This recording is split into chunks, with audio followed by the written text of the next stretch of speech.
Hello everyone. So let's start the most awaited topic of transistors, isn't it?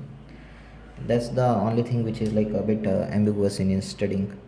And when we read from NCRT, we don't understand anything at all because everything is given in a informative manner rather than explaining the concepts here. So before starting this transistors topic, we are going to study something about the amplification. It's very simple thing. Uh, but since it's required for transistor, because the main application of transistors what is covered in your 12th class syllabus is transistors as an amplifier. So before understanding transistor, we should be knowing what the amplifier does and how does it work and what are the different things. Okay. Different terminologies related to amplification. So amplification basically means if there is some voltage input which is of the order of this sinusoidal fashion, this is called the input voltage. And what is required is that this input voltage value needs to be amplified. So the meaning of amplifying means increasing its amplitude of oscillations and basically everything without changing the frequency. So if we have this input AC here, input AC, then so this will be of the kind of some maximum value which is VIO, which is its amplitude, into sine omega t, where omega is the angular frequency, as you know. So this is the input voltage and we have to amplify this. So this V amplified is actually neta times, and this neta can be considered as an amplification factor. So for example, if the amplification factor is 10, then the amplified voltage is 10 times the input voltage. So if the input is this, then amplified becomes simply 10 times. So if we draw the graph of the, this is in the black, which is the input signal, which is going up till a maximum of VIO, and you can see that the amplified voltage, and it's going up to 10 VIO, and this will be minus 10 VIO, and this will be minus VIO, and this is obviously the 0 level, 0 0, isn't it, the origin here. Okay, so that's the amplified signal. So we can see that all the voltages are amplified. Okay, now this is called the amplification, such that the amplified voltage is in phase with the input voltage. It means that when the input voltage is the maximum value, the amplified voltage, amplified signal also reaches the maximum value. What I'm going to show you here is out of phase. So if, so moving on to the out of phase amplified signal.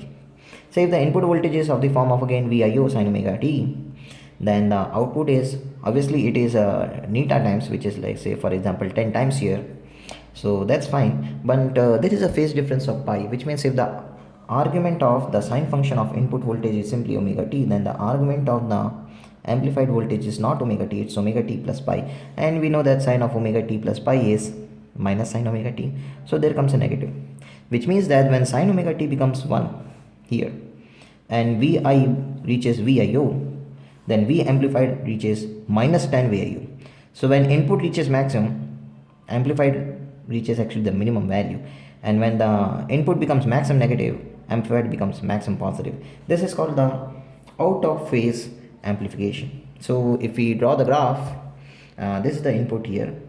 So you can see that when the input is maximum positive here, the amplified voltage is maximum negative. So this is a maximum negative. So in this case, it will be minus 10 VIU, and so on. And when the input becomes maximum negative, maximum positive for the amplified voltage. So both are out of phase with each other. You know out of phase, isn't it, from your SHM and waves topic. Even it is considered top covered in wave optics also. Okay, moving ahead. So how do we represent the amplifier in a circuit? It's simply a box. We don't know what's happening inside the box, but then we do some input, we give some input, which is VIO sine omega t, and what we get is neta times VIO sine omega t plus pi, or without plus pi, sorry about disturbing it. So this is the output, V in.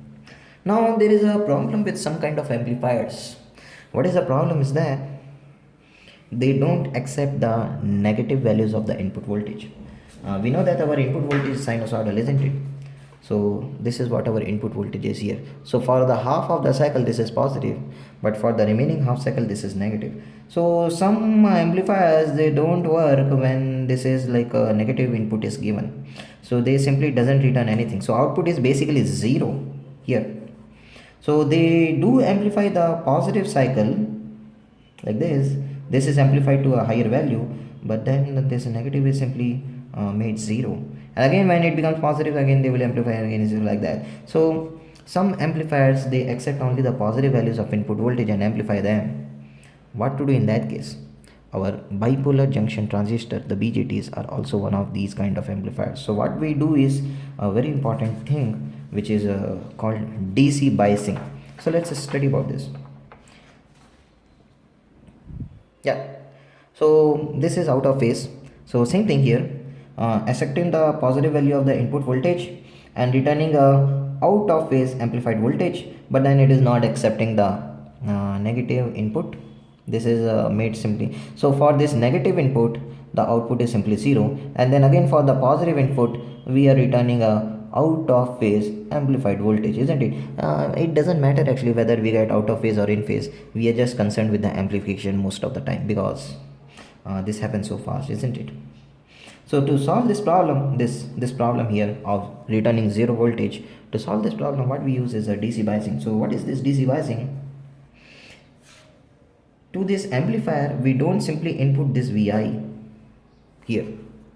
What we do is we connect this Vi, the input signal voltage, with a battery, and so the total input then becomes the battery EMF plus the Vi. So the total input is the VB, and this Vi is varying like this.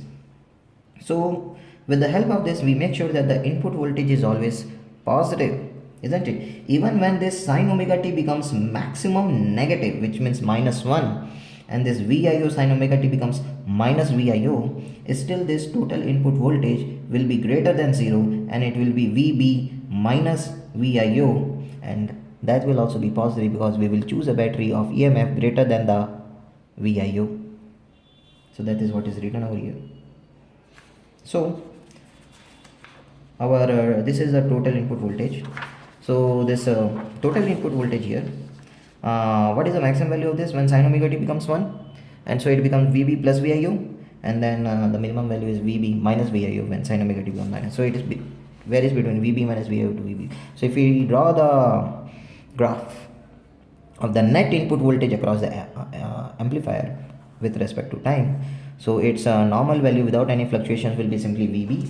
So VB will be the case when this thing is 0 here, and it will go up to maximum of VB plus VIO and then VB minus VIO, so like this. So this is the net. So what we have made sure here is that the input voltage is never negative, it is, isn't it? It's never below this t time axis, it's always on the upper side. So what does the amplifier do? Well, amplifies all of this because all of these are anyway positive numbers, isn't it? So the output will be, let's say, neta time. Neta is, let's say, 10 times or whatever we want. So it will be like this. Let's take an example here. For example, our this VIO is 2, VB is 10. So obviously we have made VB greater than VIO. And let's say we want the amplification of 4. So what is our input? This VB plus 2 sin omega t. So what is our output? The 4 times the neta times of 10 plus 2 sin omega t, which is 40 plus 8 sin omega t. See, what we wanted is just to amplify this 2 sin omega t, and we wanted this 2 sin omega t to becomes 4 times, or we wanted actually 8 sin omega t, but instead of getting the output of 8 sin omega t, we are getting this 40 plus 8 sin omega t. So this 8 sin omega t is our actual output, and unnecessarily we are getting this 40 because of the DC biasing that we have done there, and because of this 10 coming here. So how do we remove it? Well, we remove it with the help of something called a capacitor. So before moving on to this capacitor thing, let's discuss about this. Yeah, so as so the same example, the graph is there. So if you see, the input voltage normal value is 10 here, and then it goes up to maximum of 10 plus 2 here, which is 12, and then minimum is 10 minus 2, which is 8, like this. And what about the output? Output maximum goes up to 40 plus 8, and minimum is 40 minus 8. So the output actually is this here, which is starting from 40, it goes up to 48, and then here 32, and like this. But remember, we want only this fluctuating part only, we don't want this 40 here, unnecessarily 40. Yeah.